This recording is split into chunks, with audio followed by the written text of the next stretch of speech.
وہ ہے جس کی زبان اور ہاتھ سے دوسرے مسلمان محفوظ ہوں۔ صرف عبادت نماز روزے کا نام نہیں ہے، وہ تو ہم نے کرنا ہے نا۔ یہ چھوٹی چھوٹی وہ باتیں ہیں، ہو سکتا ہے ہماری نیکیوں کو بھی ضائع کر دیں۔ مثلا ہم نماز پڑھ رہے ہیں، 5 وقت کی نماز تو پڑھ رہے ہیں، لیکن غیبت ہمارے اندر پائی جاتی ہے، برائی ہمارے اندر یہ پائی جاتی ہے کہ ہم کبھی اس بندے کو لے کے بیٹھے ہیں، کبھی اس کی باتیں کر رہے ہیں، کبھی اس کی باتیں کر رہے ہیں۔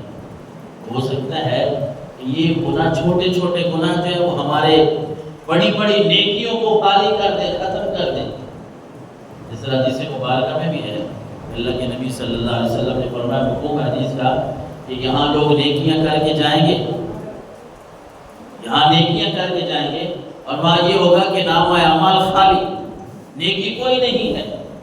تو یہ عرض کریں گے، سوال کریں گے، یا اللہ ہم تو نمازیں پڑھتے رہے، میں تو 5 وقت کا نمازی تھا، میری نمازیں نہیں ہیں، ان کا ثواب نہیں لکھا ہوا، میں تو تہجد بھی ساتھ پڑھتا تھا، اوابین اور اشراق بھی پڑھتا تھا، میں تو نفل پڑھتا تھا، چاشت بھی پڑھتا تھا، میرے تو اشراق اور کوئی نفل میرے ضائع نہیں ہوئے، فرض تو اپنی جگہ پہ ہے، یا اللہ میری یہ نیکیاں کہاں ہیں؟ تو اللہ کی طرف سے اسے جواب ملے گا کہ تو فلاں کی جو غیبت کرتا رہا نا، فلاں آدمی کے جو پیچھے پڑا رہا، اس کی غیبتیں کرتا رہا، بیٹھ کے اس کے گلے شکوے کرتا رہا، اللہ تبارک و تعالیٰ کی طرف سے تیری نیکیاں تیرے نامہ اعمال سے نکال کے اس کے نامہ اعمال میں لکھ دی گئی ہیں۔ پھر ایسی نیکی کا ہمیں کوئی فائدہ نہیں ملے گا۔ ساری زندگی ہم نمازیں پڑھ کے جائیں، نماز روزہ کر کے جائیں، لیکن وہاں ہمیں نیکی نہ ملے، ہمارے رجسٹر میں ہمارے نامہ اعمال میں نہ ہو، تو پھر کیا کریں گے؟ ہمارا کوئی بھی معاشرہ جب اس نے ترقی کرنی ہو نا، تو اس کا یہی اصول ہے کہ ایک دوسرے کی عزت کرنا سیکھ لیں۔ کیا ضرورت ہے کسی کی عزت کو اچھالنے کی کہ یہ کر رہا ہے، فلاں یہ کر رہا ہے؟ ہمیں ان باتوں کے بارے میں نہیں کرنا چاہیے۔ ہاں، جس طرح میں بار بار یاد کر رہا ہوں کہ اگر کوئی اجتماعی گناہ ہے، عیب ہے، کوئی ایسا کام ہو رہا ہے کہ ہمارے معاشرے کے بچے، ہمارے محلے کے رشتہ داروں کے بچے جو ہے اس غلط کام میں پڑ جائیں گے، پھر تو ہم نے روکنا ہے، پھر ہم نے بتانا ہے کہ یہ گناہ کر رہا ہے، آپ نے اس میں نہیں جانا، یہ غلط کام ہے۔ لیکن جو ذاتی طور پہ کسی کے اندر عیب ہوتے ہیں نا، میرے اندر عیب ہے، آپ کے اندر ہے، وہ فلاں کے اندر ہے، ان کو لوگوں کے سامنے بیان کرنا، اس سے اللہ نے بھی منع فرمایا، اللہ کے نبی نے بھی منع فرمایا۔ حضرت رابعہ رحمۃ اللہ تعالیٰ علیہ فرماتی ہیں نا، محبت الہی جب بندے کے اندر آ جائے، محبت الہی، اللہ کی محبت دل میں آ جائے، کہتی ہے کہ بندہ جب اللہ کی محبت کا مزہ چکھ لیتا ہے نا، اللہ کی محبت کا مزہ جو انسان چکھ لیتا ہے نا، اللہ اسے اس کے عیبوں پر مطلع فرما دیتا ہے، اس کو اپنے عیب نظر آ جاتے ہیں، پھر وہ لوگوں کے عیبوں میں مشغول نہیں ہوتا۔ یعنی اللہ کی اس نیک بندی کے فرمانے کا مطلب یہ ہے کہ بندہ جب اللہ کی محبت کی چاشنی چکھ لیتا ہے، پا لیتا ہے نا، پھر وہ لوگوں کے عیب نہیں ہوتا، اسے اپنے عیب نظر آتے ہیں، اسے پتہ ہوتا ہے کہ میں تو یہ غلط کام کر رہا ہوں، میرے اندر یہ عیب ہے، میں لوگوں کے عیبوں کو نہ ڈھونڈوں، میں اپنے آپ کو ٹھیک کر لوں، میں اپنے آپ کو درست کر لوں۔ اور کامل مسلمان کی یہ نشانی ہے۔ آج ہر بندہ یہ چاہتا ہے کہ میری عزت ہو، میں چاہتا ہوں میری عزت محفوظ رہے، آپ چاہتے ہیں میری عزت محفوظ رہے، ہر بندے کی یہ خواہش ہے۔ اور یہ حدیث مبارکہ ہر جگہ پہ یاد رکھنی چاہیے، وہ خاص اس بات کے لیے نہیں ہے، بلکہ اللہ کے نبی صلی اللہ علیہ وسلم نے فرمایا، لا یؤمن احدکم حتی یحب لاخیہ ما یحب لنفسہ، کہ کامل مومن وہ ہے، کامل مومن، مکمل ایمان والا کامل مومن وہ ہے جو اپنے لیے پسند کرتا ہے، وہ اپنے مسلمان بھائیوں کے لیے بھی وہی پسند کرتا ہے۔ یہ نہ ہو کہ اپنی عزت کو محفوظ رکھنا چاہیں، اپنے لیے ہر بندہ پسند کرتا ہے کہ میری عزت محفوظ ہو، تو دوسرے مسلمانوں کی عزت کو محفوظ رکھنا بھی سیکھیں، اس بات کو بھی پسند کریں کہ اللہ کے نبی نے فرمایا کامل مومن وہ ہوتا ہے جو اپنی عزت کو محفوظ رکھنا اگر پسند کرتا ہے تو دوسروں کی عزت کو بھی وہ محفوظ رکھتا ہے،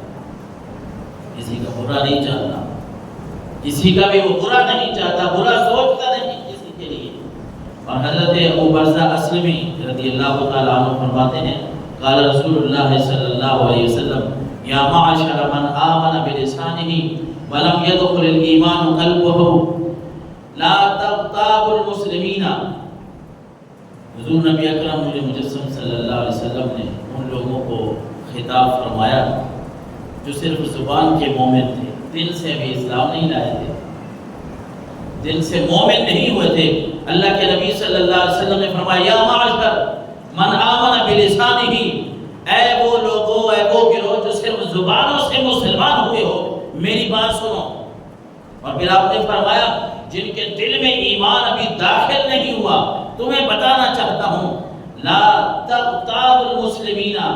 مسلمانوں کی غیبتیں نہ کیا کرو، ان کی پیٹھ پیچھے گلے اور شکوے نہ کیا کرو۔ غیبت یہی ہے نا کہ کسی کی پیٹھ پیچھے شروع ہو جانا کہ یہ کرتا ہے وہ کرتا ہے۔ اگر کوئی غلط کر رہا ہے نا، ہمیں یہ کہا گیا کہ اللہ کی طرف سے، اللہ کے نبی کی طرف سے کہ اس کو سمجھاؤ۔ اس طرح حدیث مبارکہ کا مفہوم ہے کہ اللہ کے نبی نے فرمایا اگر کوئی غلط کام ہو رہا ہے تو اسے ہاتھ سے روکو، ہاتھ سے نہیں روک سکتے تو پھر زبان سے روکو، اور اگر زبان سے بھی نہیں روک سکتے تو پھر دل میں برا جانو۔ یہ کہا گیا دل میں برا جانو، ہاتھ سے روکو، زبان سے روکو۔ یہ نہیں کہا گیا کہ اس کی عزت کو لوگوں میں اچھالتے پھرو، یہ بھی کرتا ہے وہ بھی کرتا ہے، نہیں، بلکہ اللہ کے نبی صلی اللہ علیہ وسلم نے یعنی یوں سمجھ لیں کہ جو ابھی کچے مسلمان ہیں، جن کے دل میں ایمان نہیں ہے، زبان سے کہہ رہے ہیں یا مسلمان ہیں، مومن ہیں، اللہ کے نبی نے فرمایا لا تغتابوا المسلمین، اے لوگوں مسلمانوں کی غیبتیں نہ کیا کرو،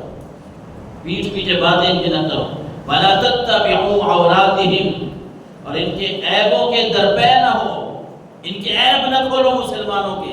ایک دوسرے کے عیبوں کو کھولو نہیں، بلکہ جس طرح اللہ تبارک و تعالیٰ نے اپنی شان کریمی تمہیں عطا فرمائی ہے نا کہ اس نے تمہارے عیبوں پہ پردہ ڈالا ہوا ہے، تم بھی اپنے عیب ایک دوسرے کو نہ بتاؤ، اس پہ پردہ ڈالو، وہ جانے اور اس کا رب جانے۔ اور پھر اللہ کے نبی صلی اللہ علیہ وسلم نے فرمایا فَإِنَّهُ مَنِ اتَّبَعَ عَوْرَاتِهِمْ يَتَّبِعُ اللَّهُ عَوْرَتَهُ وَمَنْ يَتَّبِعَ اللَّهُ عَوْرَتَهُ يَفْزَحْهُ فِي بَيْتِهِ، اور كما قال صلی اللہ علیہ وسلم۔ بڑی سخت وعید اللہ کے نبی نے ارشاد فرمائی، حضور نے فرمایا کہ جو بندہ بھی لوگوں کے عیب تلاش کرتا پھرتا ہے نا، لوگوں میں گناہ ڈھونڈتا ہے، لوگوں کو ذلیل کرنے کی کوشش کرتا ہے، اللہ کے نبی صلی اللہ علیہ وسلم نے فرمایا اللہ اس کے عیبوں کو یوں ظاہر کرے گا کہ یہ اگر گھر میں بھی ہوگا پھر بھی رب اس کو ذلیل و رسوا کر دے گا، گھر میں بھی اگر وہ ہو تو پھر بھی رب اس کو ذلیل و رسوا کر دے گا۔ اس لیے ان باتوں سے پرہیز کرنا